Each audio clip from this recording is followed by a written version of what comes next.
Bien, sin más declaración, quiero que me acompañen a la continuidad del mensaje que empezamos a ver el domingo pasado. ¿Recuerdan el título del mensaje el domingo pasado? Pero mientras piensan, les doy una noticia. Buena noticia de las oraciones que estamos haciendo.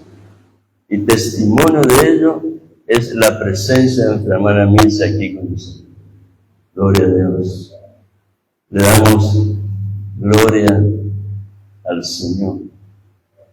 Pero también estamos orando por ese niño Brian y hay buena respuesta de Dios. Estamos orando por Ezequiel, hay buena respuesta de Dios. Estamos orando por la vida de la hermana Mirta Gómez allí en Buenos Aires, hay buena respuesta de parte de Dios. Estamos orando por muchas necesidades. Nuestra hermana Eli, que está aquí, también tiene una situación familiar con su suegro que requiere el acompañamiento y la intercesión para que la obra de Dios llegue a cumplimiento en el corazón de ese varón. Así que damos gloria al Señor por toda su misericordia. Qué bueno, hermana Milce, que estás aquí. Dios es fiel. Dios es fiel. Y cada uno de nosotros podemos dar testimonio de la fidelidad de Dios. Estamos aquí parados porque Dios es fiel. Creo que viví una semana más afligente en mi vida por toda una serie de cosas que pasan. Y encima el compromiso de que mañana tengo que asumir una actividad que no estaba en los cálculos. Así que todo eso me ha llevado a vivir un tiempo bastante fuerte, pero el Señor, que es fiel, me ha fortalecido. Y yo puedo darle la gloria a Dios. ¿Alguno recordó cuál era el título del mensaje? La presencia de Dios es real y es necesaria. Aleluya. No lo olviden porque es importante. La presencia de Dios es real. Cuando pases por el valle de sombra, cuando estés andando por esos momentos de tribulación y de angustia, recuerda, la presencia de Dios es real y es necesaria. Les invito a que me acompañen a la lectura de la palabra que está en el pasaje ubicado en el capítulo 4 del Evangelio de Juan, un pasaje muy conocido, pero quizás en esta mañana Dios nos lleve a entender algo que en verdad, definitivamente, es la llave de este pasaje. Evangelio de Juan, capítulo 4. Y las mujeres pueden ponerse, en un sitial de alegría, porque acá el trato de Dios es con una mujer. Por supuesto, a través de esa mujer, Él va a tener un trato con toda una aldea, pero empezó por una mujer. Dicen que la mujer es el vaso frágil. Sin embargo, cuando Dios quiere hacer algo, empieza con una mujer.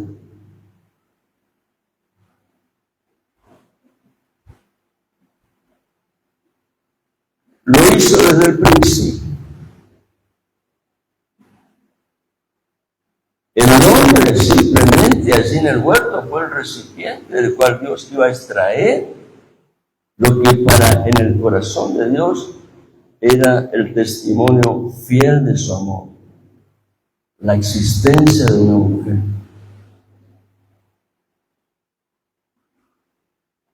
Eso no significa que la mujer no tenga que aprender también a los pies del Señor. El ejemplo de María y de Marta nos habla fuertemente. Vayamos a este pasaje, Evangelio de Juan, capítulo 4, y quiero leer los primeros 16 versículos. Y dice así la palabra del Señor. Por tanto, cuando el Señor supo que los fariseos habían oído que Él, Jesús, hacía y bautizaba más discípulos que Juan, el Bautista. Versículo 2. Allí hay una frase que aparece entre paréntesis. Significa que Juan, el apóstol, el que escribe el Evangelio, creyó necesario aclarar esto. Y dice, aunque Jesús mismo no bautizaba, sino sus discípulos. Versículo 3. Salió de Judea y partió otra vez para Galilea.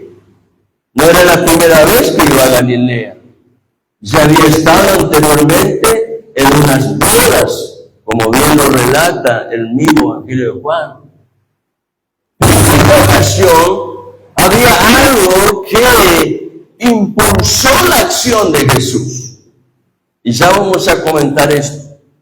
Está relacionado con lo que dice el versículo 1. Y entonces dice el versículo 4, y esta frase es importante, y tenía que pasar por Samaria. Ese camino que pasaba por Samaria no era el único camino que existía en la tierra. Había otros que eran mucho más seguros y mucho más usados en consecuencia por su seguridad. Versículo 5. Llegó pues a una ciudad de Samaria llamada Sicar. Sicar. Esta ciudad llamada Sicar antes era Siquem. Y fue el primer lugar donde Abraham llegó cuando enviado por Dios salió hacia la tierra que Dios le había señalado, y allí, estando en Siquem, él levantó un altar de adoración a Dios. Pero el nombre había cambiado. ¿Quién lo cambió? Ya lo vamos a ver. Lo cierto es que le pusieron el nombre de Sicar, que significa borrachos. Así que parece que Sicar no tenía buena fama.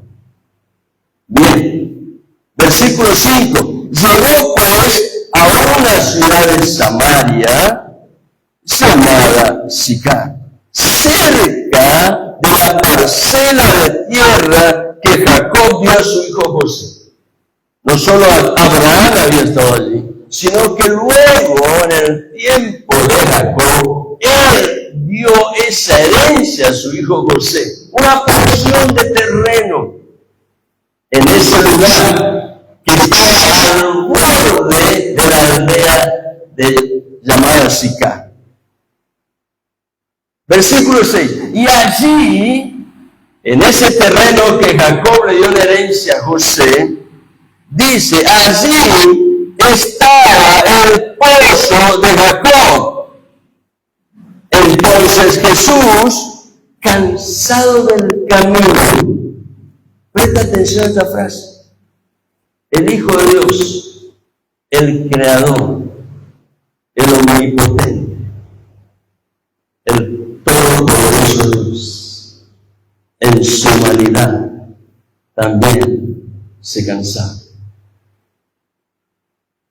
Cansado del camino, se sentó junto al pozo.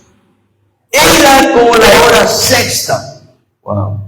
Ya estamos cerquita de la hora sexta. En el sistema de medición de la época conforme el Evangelio es usado, la hora sexta correspondía al mediodía. ¿Por qué? Porque los días se contaban de 6 de la mañana a 6 de la tarde, de 6 de la tarde a 6 de la mañana. Entonces, la hora sexta era la hora del mediodía. Ahora, imagínense esto, un lugar de desierto, ¿qué será cerca del mediodía? Esto no es un desierto, pero el calor es bastante fuerte y nos aprieta todo. Lo cierto que en ese lugar y a esa hora, ¡oh sorpresa!, ¿quién aparece en el pozo? Versículo 7, una mujer de Samaria. Solamente a una mujer se le puede ocurrir ir a esa hora al pozo, ¿no? Creo que los hombres somos más peores en ese sentido, ¿no? Vamos a buscar ver de disminuir la fatiga. Pero la mujer no mide el esfuerzo. Una mujer, una hermana que mueve su cabeza, ¿no? Es verdad.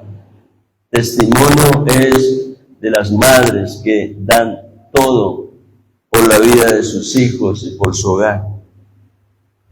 Una mujer de Samaria vino a sacar agua y Jesús le dijo, dame de beber. El Hijo de Dios no solo estaba cansado, sino que tenía sed. ¿Qué nos enseña esto? De la humanidad de Jesús. No solo era verdadero Dios, sino que era también verdadero hombre. 100% Dios, 100% hombre. Y esa es la garantía de una salvación que es perfecta.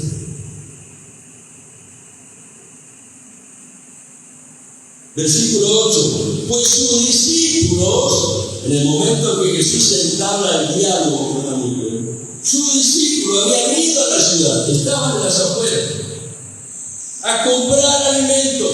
Era mediodía.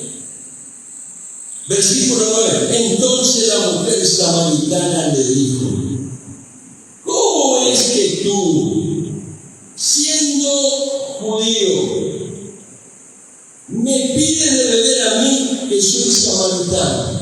¿Cómo supo la mujer que era judío? Que no se presentó. Simplemente pidió asistencia para su necesidad. Dame de beber.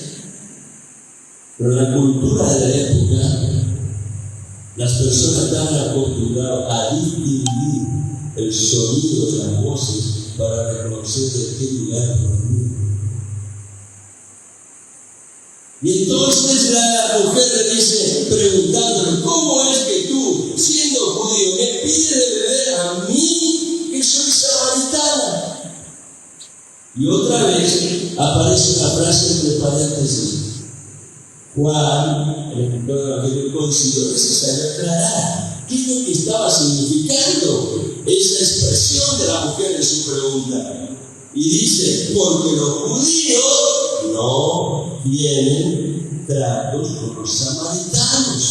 Así que había entre judíos y samaritanos problemas, choques, conflictos, diferencias. Y evidentemente que eran diferencias irreconciliables.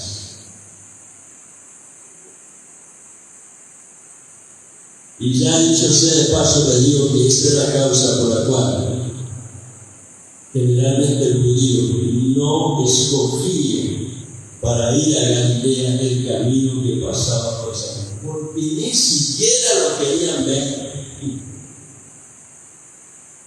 No querían tener nada que tratar con los samaritanos. Versículo 10. Respondió Jesús y le dijo, wow, acá se pone linda la cosa. A nosotros siempre nos gusta ir por el borde del camino.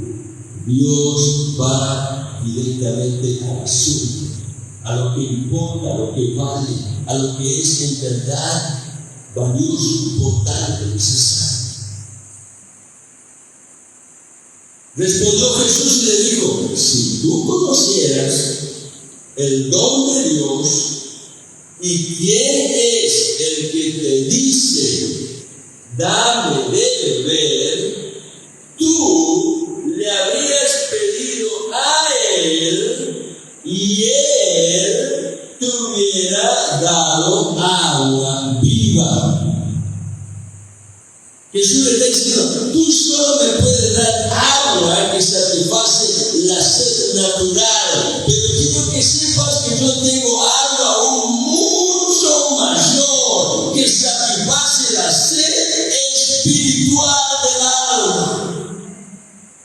Y esta agua, como el Señor la señala, agua viva, tenía directa conexión con la vida verdadera, la vida eterna que estaba en el Hijo, pero que la experiencia del hombre estaba necesitando saciar su sed natural, porque su cuerpo lo pedía. Los que estudian la biología del cuerpo humano saben que la mayor parte del cuerpo humano está formado por agua. Y cuando no recibimos ese elemento vital para la vida, ¿qué pasa? Nos deshidratamos, por supuesto, el organismo entero sufre. Versículo 11. Ella le dijo, y ella va a seguir con su argumento lógico, natural. No tenía posibilidad de otra cosa, pero lo bueno es saber que ella buscó seguir con esa relación en el diálogo, porque le pareció interesante. No se escondió.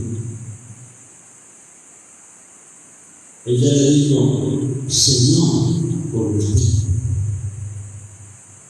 no tienes con qué sacar el agua del pozo. El pozo es hondo. ¿De dónde pues tienes esa agua? ¿No te parece que eso es un poquito jactancioso? Me está pidiendo agua, me dice que tenga agua. ¿En qué queda? Versículo 12. ¿Acaso? Y acá ya se puso un poquito más agresivo. ¿Eres tú mayor que nuestro padre Jacob, que nos dio el pozo del cual bebió él mismo, sus hijos y sus ganados? Respondió Jesús y le dijo, la sabiduría de Dios nos hace ver el camino por el cual nosotros tenemos que andar. No seguir lo que otros proponen, sino dejar que el Espíritu de Dios use nuestras vidas para que aquello que de parte de Dios está claramente establecido a favor del hombre. Y entonces Jesús le dice, no dando importancia a la argumentación de aquella mujer. Versículo 13. Respondió Jesús y le dijo, todo el que beba de esta agua volverá a tener sed, pero, versículo 14, el que beba del agua que yo le daré, no tendrá sed jamás, sino que el agua que yo le daré se convertirá en él, en una fuente de agua que brota para vida eterna. Lo que Jesús le está diciendo, yo te estoy hablando de algo que tú no conoces, y aunque todavía no se lo dice literalmente, la expresión está indicando que Jesús le está llevando a entender que su mayor necesidad era la presencia del Espíritu Santo.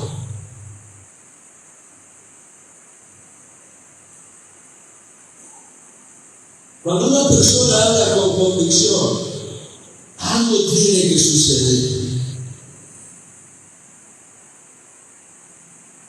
Versículo 15. La mujer le dijo, es suficiente, Señor, dame sal. Dame sal. La quiero, la necesito. Te creo. Dame esa agua. ¿Saben qué se ve aquí?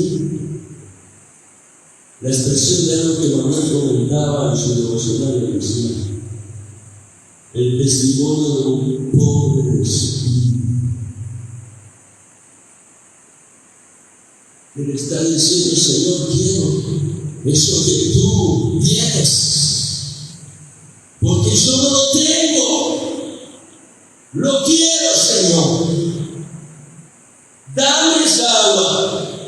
Por supuesto, su argumentación estaba muy ligada a la condición de la vida. Y entonces ella dice: para que no tenga sed, ni venga hasta aquí a sacarme. Inteligente. Él le dijo: aleluya. Cada vez que leo esto, digo: Señor, ¿por qué te tuviste que decir eso?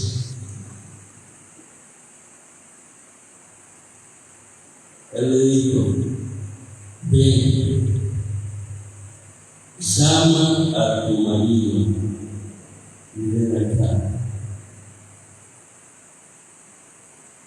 Había algo que ella todavía no había hecho, y era abrir las puertas de su corazón de pan en pan, sin reservas, sin excusas, sin argumentos, más que solo confiar, rendido ante esa presencia que estaba alumbrando en su vida, abriendo a su corazón la expectativa de un camino diferente.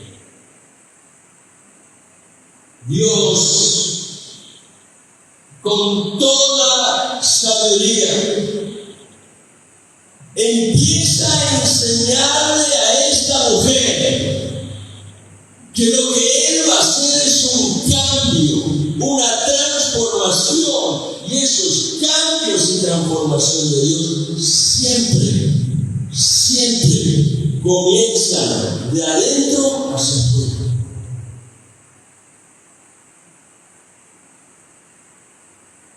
Ante nosotros no debe nada ser los adornos que nos colocamos. Dios mira el corazón.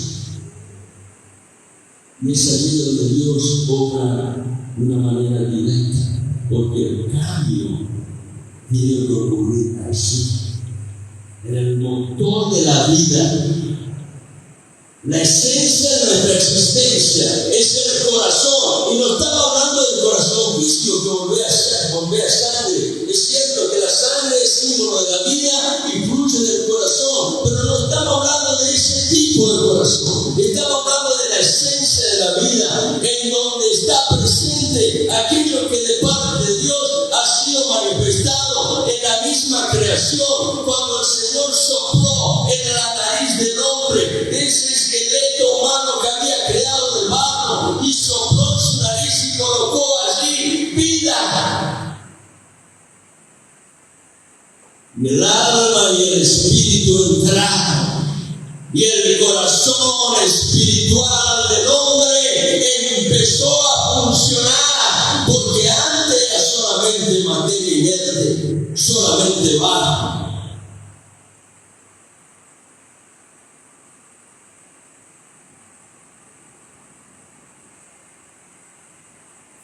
Aleluya. Yo sé que ustedes, como yo, están agobiados por el calor. Por lo tanto, no voy a extender el mundo. Este mensaje lo voy a continuar. No el próximo domingo, porque el próximo domingo tenemos un evento al cual tenemos que responder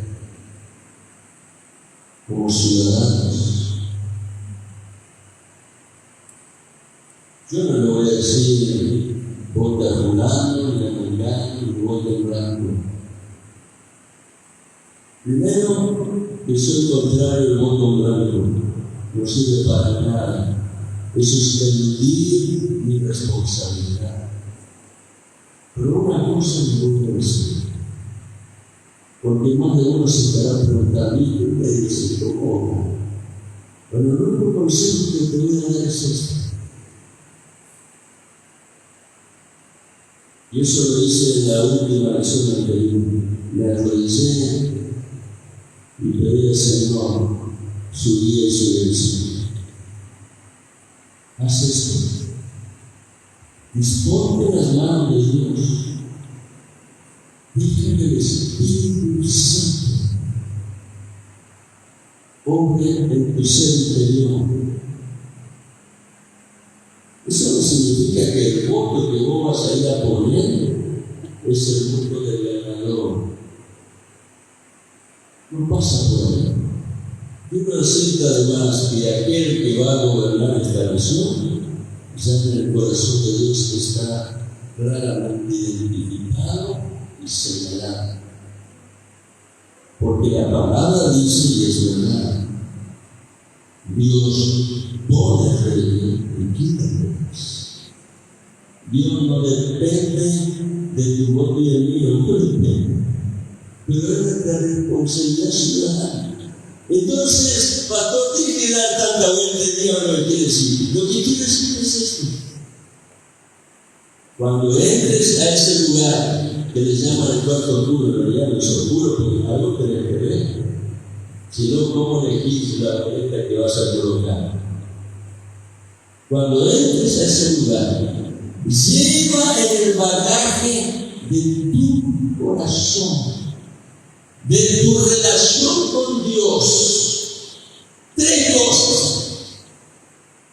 Si estas 3 cosas están, quiero que sepas que cuando entres a ejercer tu responsabilidad ciudadana, lo harás con la convicción de saber que en Dios estás haciendo lo que tenés que hacer. Primera cosa, entra a ese cuarto a votar, a ejercer tu derecho ciudadano con la plena confianza en el Dios vivo y verdadero, el cual pone reyes y quita reyes. Y eso significa que aquel que por Dios haya sido señalado merecerá nuestro respeto, nuestro acompañamiento como ciudadano y evitar murmuración y quejas. Porque si en verdad confiamos que Dios es soberano y que Él quita reyes y pone reyes, podemos descansar en esa fe.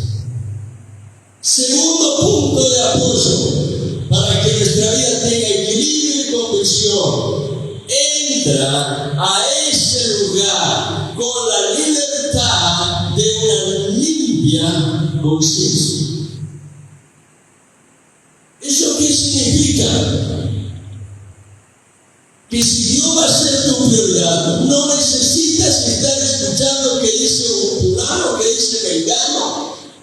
Lo que necesitamos es conectarnos con Dios. Y cuando estamos conectados con Dios, estamos experimentando aquello que la mujer samaritana le estaba señalando a Jesús: dame de esa agua viva.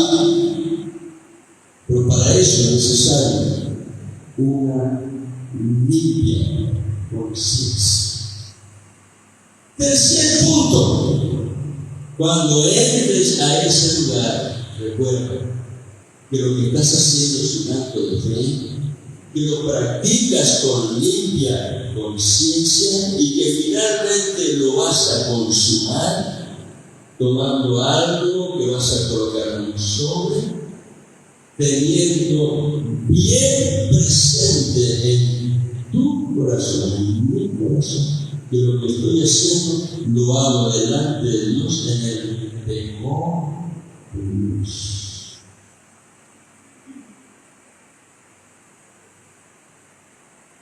Y quiero decirte que una vez que hayas hecho eso, sal con alegría, no importa lo que pase.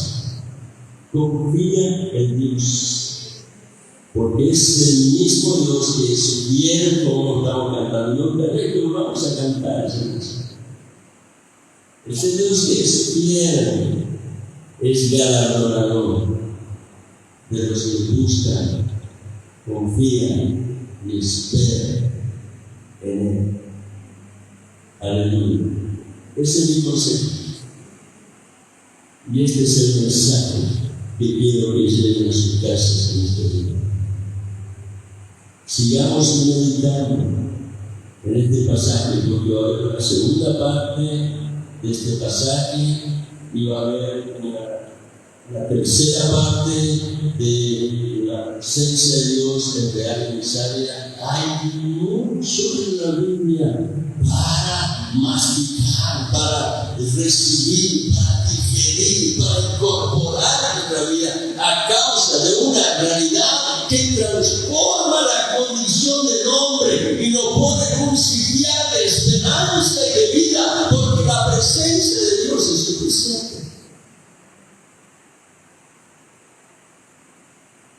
Bueno, hermanos, la vamos a pasar, yo ya estoy cerrando, quiero que vayamos. Yo sé que estamos todos agobiados por la vida. Los felicito a los que pudieron hablar.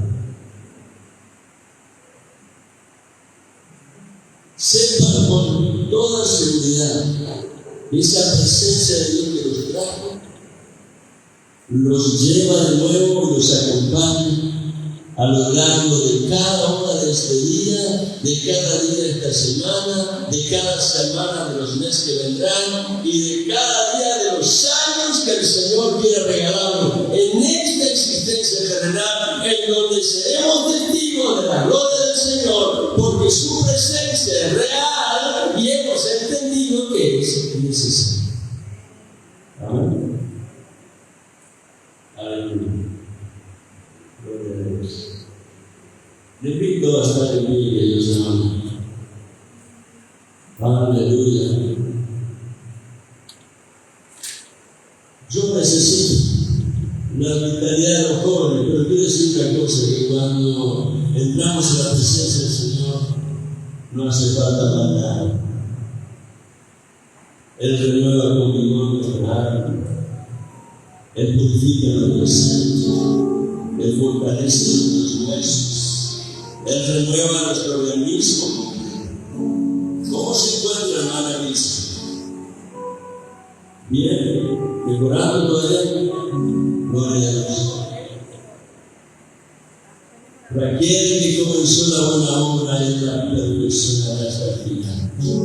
Te bendecimos en el nombre de Jesús, Señor. Y damos gracias a Dios por las personas que te rodean, que te acompañan y te ayudan, como este varón que es tu esposo y el resto de la familia. Y así sea la vida de cada uno, querido. Sepa que Dios es galardonador, no va a soltar nuestra mano. Y en las manos del Padre y del Hijo, en su presencia, podemos estar seguros, firmes, avanzando siempre, porque veremos la obra de Dios y el testimonio de su salvación, de su poder, de su gracia, manifestándose en la vida de los hijos. Lo hará en cada uno de ustedes, en su familia, en aquello que estén recibiendo a través de la transmisión de este culto, en donde Dios es honrado. Levantamos su nombre, declaramos gloria y honor al único que es digno, Jesucristo, el Señor, al Padre lleno de gloria y al Espíritu Santo, magnífico Consolador. Aleluya.